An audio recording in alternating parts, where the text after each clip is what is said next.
మంగళకరమౌ నీరాక ధర్మానికి వేదిక అవుగాక మా జీవనమే ఇక పావనమౌగాక నీ పాలన శ్రీకరమౌగాక సుఖ శాంతులు సంపదలిడుగాక నీ రాజ్యము ప్రేమ సుధామయమౌగాక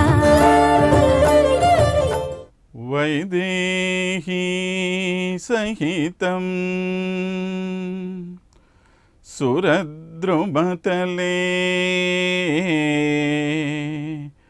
హైమే మహామంటపే మధ్యే పుష్పకమాసనే మణిమయే వీరాసనే సుస్థితం అగ్రే వాచయతి ప్రభంజనసుతే తత్వం మునిభ్యః పరం వ్యాఖ్యాంతం భరతాదిభిః పరివృతం రామం భజే శ్యామలం రామాయ రామభద్రాయ రామచంద్రాయ వేధసే రఘునాథాయ నాథాయ సీతాయా పతయే నమః. శ్రీకాంత్ కేబుల్ ప్రేక్షకులకు శ్రీరామనవమి శుభాకాంక్షలు. సర్వజీవ మనోభిరాముడు శ్రీరాముడు. తాను రమించి తనను ఆశ్రయించిన వారిని రమింపచేయువాడు శ్రీరాముడు. రమింపచేయటం అంటే ఆనందింపబడటం. రామశబ్దం తారక మంత్రం. వేద విజ్ఞాన ఘనుల నుండి సాధారణమైన జానపదుల వరకు అందరినీ అలరించిన మనోభిరాముడు శ్రీరాముడు. తన పరిపాలన ద్వారా ధర్మ సంస్థాపన చేయడమే కాకుండా ప్రజలవాణి తనవాణిగా, ప్రజా సంక్షేమమే తన క్షేమంగా భావించి ప్రజలందరి హృదయాలను కొల్లగొట్టిన ప్రభువు శ్రీరాముడు. మానవుడు తన చేతుల ద్వారా మహనీయుడు కాగలడని నిరూపించినవాడు శ్రీరాముడు. రాములోరి గుడి రచ్చబండాలేని ఊరు ఊరే కాదని మన వాళ్ళు అంటుంటారు. హిందూ ధర్మంలో ప్రతివారు ఆరాధించే దైవాలలో శ్రీరామునిదే అగ్రతాంబూలం. మాననీయమైన మానవ విలువలను పాటించటం ద్వారా మనిషి మనీషి అవుతాడనే సందేశాన్ని వాల్మీకి మహర్షి రామాయణంలో నిరూపించాడు. సనాతన ధర్మమే శ్రీరామచంద్రుడని రామాయణం చెబుతోంది. అఖిల ధర్మాలకు వేదమే మూలాధారం. వేదం ప్రతిపాదించిన అన్ని ధర్మాలకు శ్రీరాముడే ప్రత్యక్ష దర్శనం. పుత్ర, భర్త, సోదర, మిత్ర, రాజ ధర్మాలన్నింటినీ సమగ్రంగా తాను అనుసరించి సమస్త మానవజాతికి మార్గదర్శిగా నిలిచాడు శ్రీరాముడు. అంతర్యామిగా భక్తులందరి హృదయాలలో వెలిగే అమందానంద ప్రదాయుడే శ్రీరాముడని బృహదారణ్యకోపనిషత్ చెప్తోన్నది. జీవాత్మల్లో పరంజ్యోతిగా ప్రభవించే పరబ్రహ్మ ఆకృతే శ్రీరాముడని కాళికాపురాణం ప్రస్తావించింది. రామ అనే పేరులోనే అఖండమైన పెన్నిధులున్నాయని, దానిని తారక మంత్రమని చెప్పింది యజుర్వేదం. చైత్రశుద్ధ నవమి నాడు పునర్వసు నక్షత్రాన గ్రహాలన్నీ ఉచ్చస్థితిలో ఉన్న సమయాన శ్రీరామచంద్రుని అవతారం జరిగింది. పరమాత్మ జన్మతిథి నాడే కళ్యాణం జరిపించాలని బృహస్పతి సంహిత పేర్కొంది. చైత్రమాసంలో శుక్లపక్ష నవమి నాడు శ్రీ సీతారాముల శాంతి కళ్యాణం నిర్వహించాలని సుత సంహిత పేర్కొంది. మహతాం జన్మ నక్షత్రే వివాహం అంటోంది ఆగమశాస్త్రం. అవతారమూర్తుల జన్మతిథి నాడే భక్తులు కళ్యాణం జరిపించాలని శాస్త్ర నియమం. అందుకే వైశాఖ శుద్ధ దశమి నాడు ఫల్గుణీ నక్షత్ర శుభముహూర్తాన సీతారాముల కళ్యాణం జరిగినప్పటికీ ఆ కళ్యాణం చైత్రశుద్ధ నవమి నాడే జరిపించటం సాంప్రదాయం అయ్యింది. శ్రీ సీతారాముల కళ్యాణ వైభవం భక్తులందరికీ ఆనందార్ణవమైన మధుర మనోహర తన్మయ భరిత తరుణం. రామాయణంలో సీతారాముల కళ్యాణ ఘట్టం ఎన్నో ఆధునిక ప్రేమ పోకడలను దర్శింపచేస్తూ వాటిలో కూడా ఆదర్శాన్నే చూపించింది. ఈ రసవత్తర ఘట్టాలు మనకు వాల్మీకి రామాయణంలో అంతగా కనపడవు, కానీ తులసీదాసు గారు రచించిన రామచరితమానస్లో హృద్యంగా దర్శిస్తాయి. అయోధ్యావాసులందరూ రాముని ముగ్ధమనోహర స్వరూపాన్ని చూసి తన్మయులవుతూ ఉంటే, అంతఃపుర కాంతలందరూ తొంగి తొంగి చూస్తూ ఉంటే తాను కూడా చూసిందిట రాజకుమారి అయిన సీత. చూసిన మరుక్షణం ఆమె మనస్సు నిండా నిండిపోయాడు సర్వజన మనోభిరాముడు శ్రీరాముడు. స్వయంవరంలో ధనుర్భంగం చేసి అతనే తనకు భర్త కావాలని వేల దేవుళ్లకు మనస్సులో మొక్కుకున్నదట ఆమె. అదే సమయంలో విశ్వామిత్ర లక్ష్మణస్వాములతో కూడి వెళుతున్న రాకుమారుడు రాముడు యథాలాపంగా తల ఎత్తి చూశాడట. మరుక్షణమే ఆమె అపూర్వ సౌందర్యం రాముని మనసు నిండా నిండిపోయిందట. అంటే మనం చెప్పుకుంటుంటామే లవ్ ఎట్ ఫస్ట్ సైట్, అది. ఇద్దరి అంతరంగాలు అంతగా పెనవేసుకుపోయినప్పటికీ వారు ఏనాడు ధర్మం తప్పలేదు. అది మనం సీతారాముల నుండి నేర్చుకోవాల్సిన గొప్ప ధర్మ సూక్ష్మం. జనక మహారాజు బ్రహ్మర్షి విశ్వామిత్రుడితో విచ్చేసిన రామలక్ష్మణులకు హార్దిక స్వాగతం పలికి వారిని శివధనస్సు ఉంచబడిన ప్రాంతానికి కొనిపోయాడు. కానీ రాముని మనస్సు నిండా కనుల నిండా సీతమ్మ స్వరూపమే. ఎటు చూసినా సీత సౌందర్యమే ఆయన మనస్సుని ఆకర్షించేస్తోంది. చూశాడు విశ్వామిత్రుడు. రాముని మనోస్థితిని అర్థం చేసుకున్నాడు. పరిహాసంగా అన్నాడు, వత్సరామ ధనుర్పస్య. ఓ రామా, అంతా సీతే ఉందని అనుకోమాకయ్యా, ఇదిగో ఎదురుగ్గా శివధనస్సు ఉంది, చూడు దాన్ని. అది ఎక్కువ పెడితేనే నువ్వు కోరుకున్న సీత నీకు దక్కుతుంది అని ప్రేమపూర్వక హెచ్చరిక చేశాడు ఆయన. సరే, రాముడు శివధనస్సు ఎక్కుపెట్టాడు, సీతను పరిణయమాడాడు. అందరికీ తెలిసిన విషయమే. ఇందులో పెద్ద విశేషం లేదు. కానీ రాముడికి సీత అంటే ఎందుకు ఎక్కువ ఇష్టమో చెప్తూ వాల్మీకి అంటాడు, ప్రియాతు సీత రామస్య దారా పితృకృతాయితి గుణాద్రూప గుణఛాపి ప్రీతి భూయోభివర్ధత.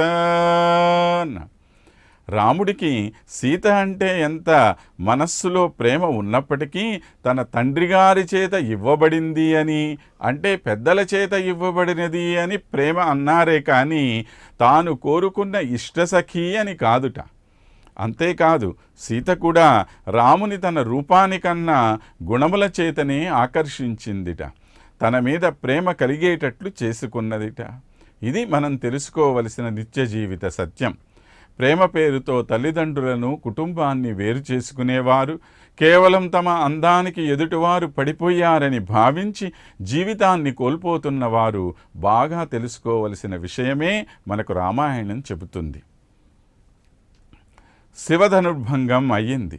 సీతను రామునికి ఇచ్చి వివాహం చేయడానికి నిశ్చయించిన జనకుడు దశరథునికి కబురు పంపాడు.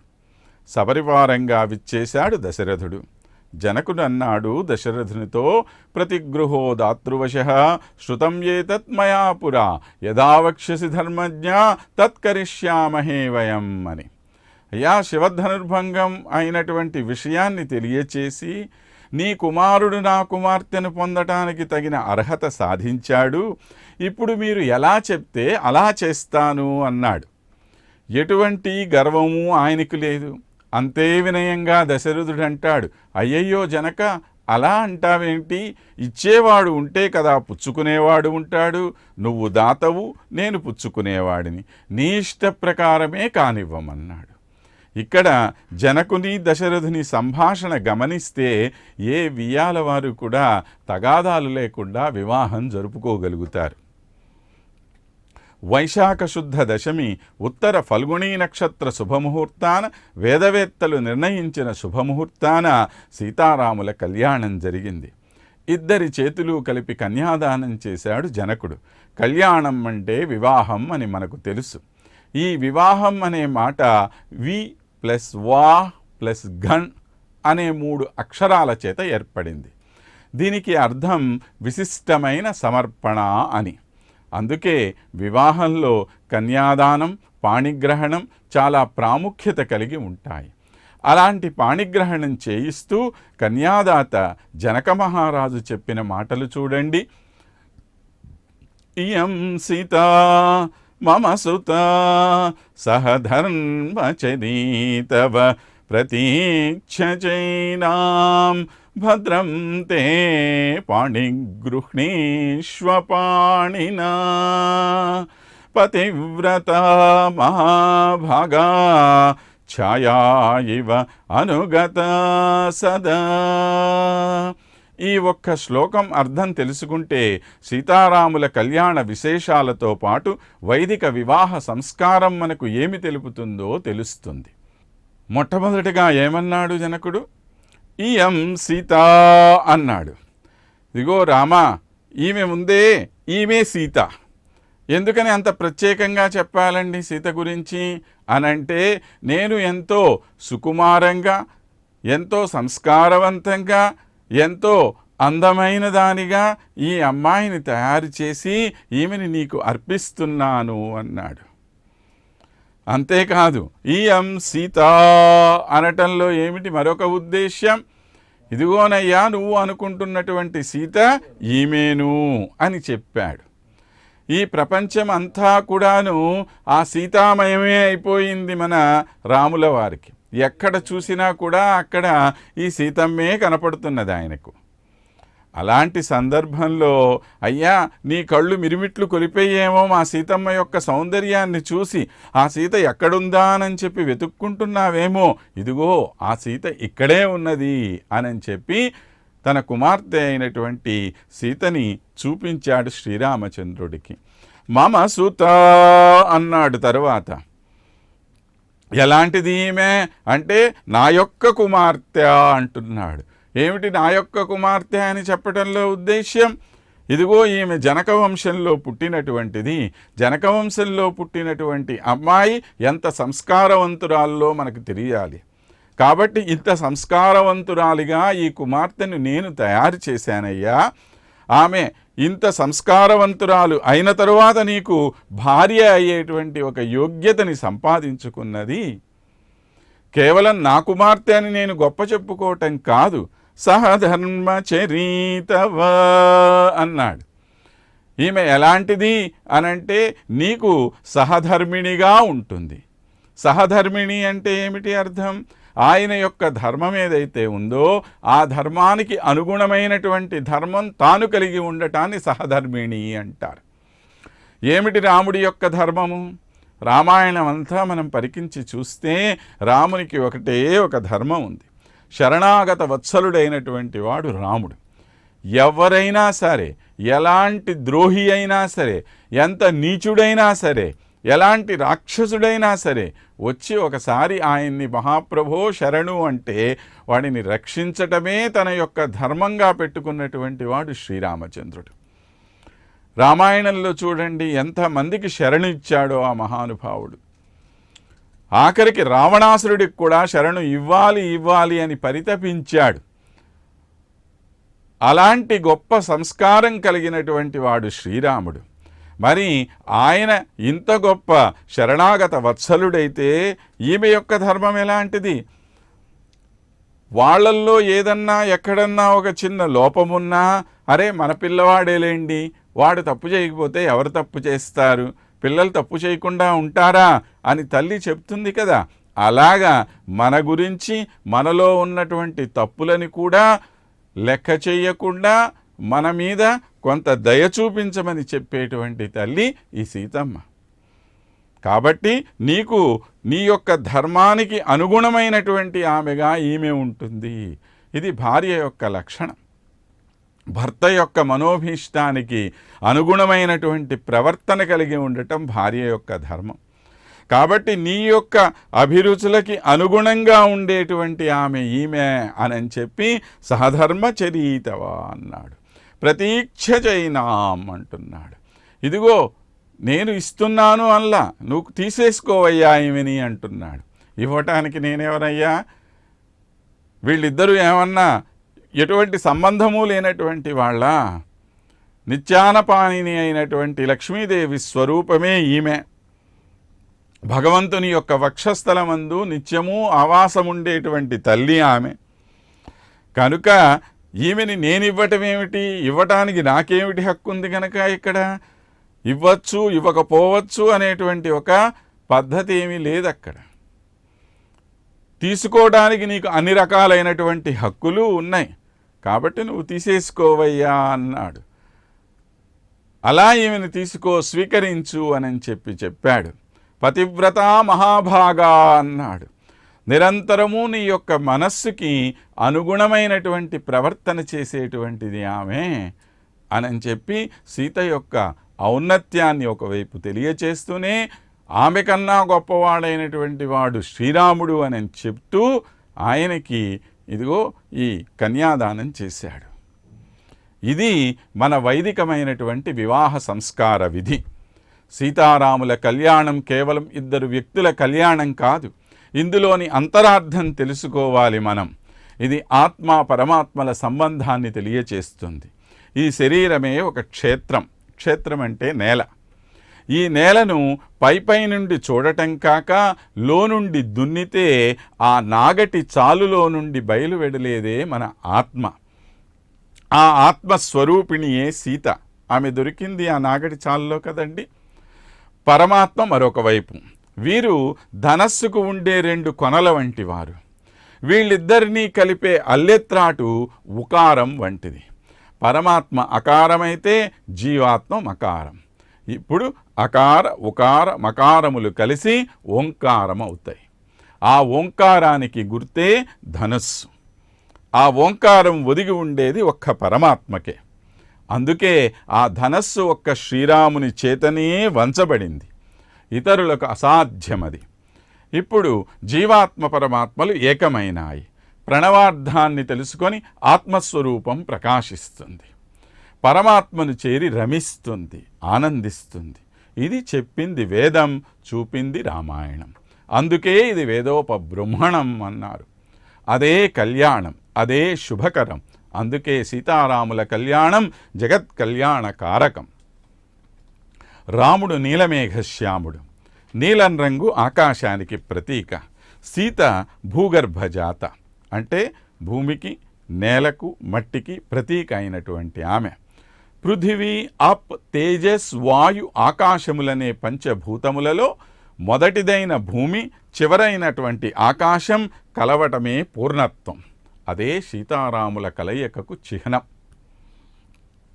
పుట్టింటి నుండి అత్తింటికి రావటం అంటే శారీరక సంబంధాన్ని తెంచుకొని పరమాత్మ సంబంధం కలుపుకోవడం.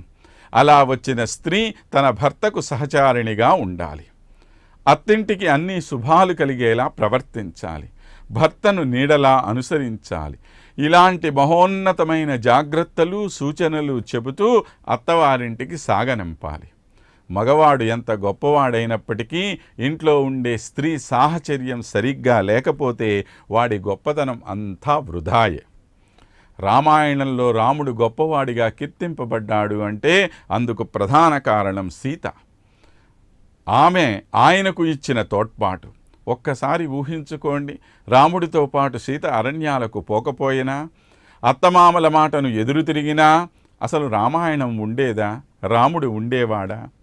ఇది స్త్రీలందరూ గమనించి తమ వారికి ప్రోత్సాహం ఇస్తే ఎంత బాగుంటుందో మనందరం కూడా తెలుసుకోవలసిన విషయం. భారతీయులకు వివాహంతో ప్రేమ ప్రారంభమవుతుంది, పాశ్చాత్యులకు వివాహంతో అది పూర్తయిపోతుంది. సీతారాముల కళ్యాణంతో వారి ప్రేమ ప్రారంభమైంది. అది అలా కొనసాగి జగత్తుకే ఆదర్శప్రాయం అయ్యింది. పార్వతీ పరమేశ్వరులను ఆది దంపతులు అని అంటాం. అయినప్పటికీ వారి కళ్యాణానికన్నా సీతారాముల కళ్యాణానికి ఎక్కువ ప్రాచుర్యం కలిగింది. అందుకు ప్రధాన కారణం సీత చూపిన గొప్ప త్యాగ మార్గం, రాముడు నడిచిన ఆదర్శ మార్గం. అటువంటి జగత్ కళ్యాణాన్ని దర్శించి తరించండి.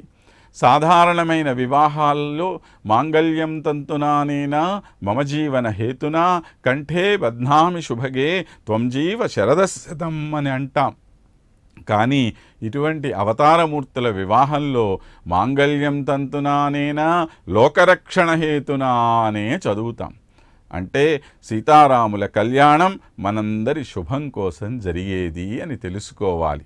సీతారాముల కళ్యాణం సందర్భంగా ప్రతి వీధిలోనూ చలువ పందిళ్ళు వేసి కళ్యాణాలు జరుపుతూ ఉంటారు. ఎంతో ఉత్సాహంగా ఎన్నో యువజన సంఘాల వారు, అలానే కళా సంఘాల వారు కూడా ఈ సీతారాముల కళ్యాణంలో పాల్గొంటూ ఉంటారు. అలాంటి ఈ సీతారాముల కళ్యాణాన్ని మనందరం కూడా దర్శించి తరించాలి.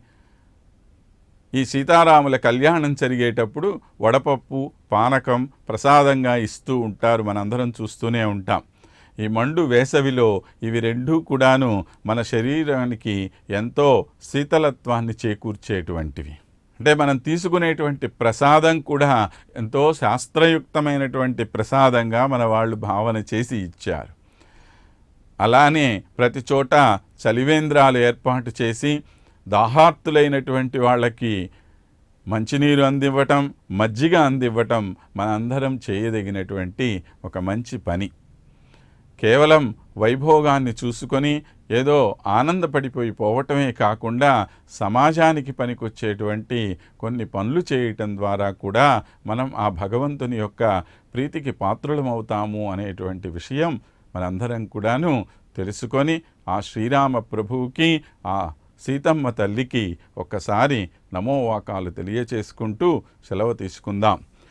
రామాయ రామభద్రాయ రామచంద్రాయ వేధసే రఘునాథాయ నాథాయ సీతాయ పతయే నమః.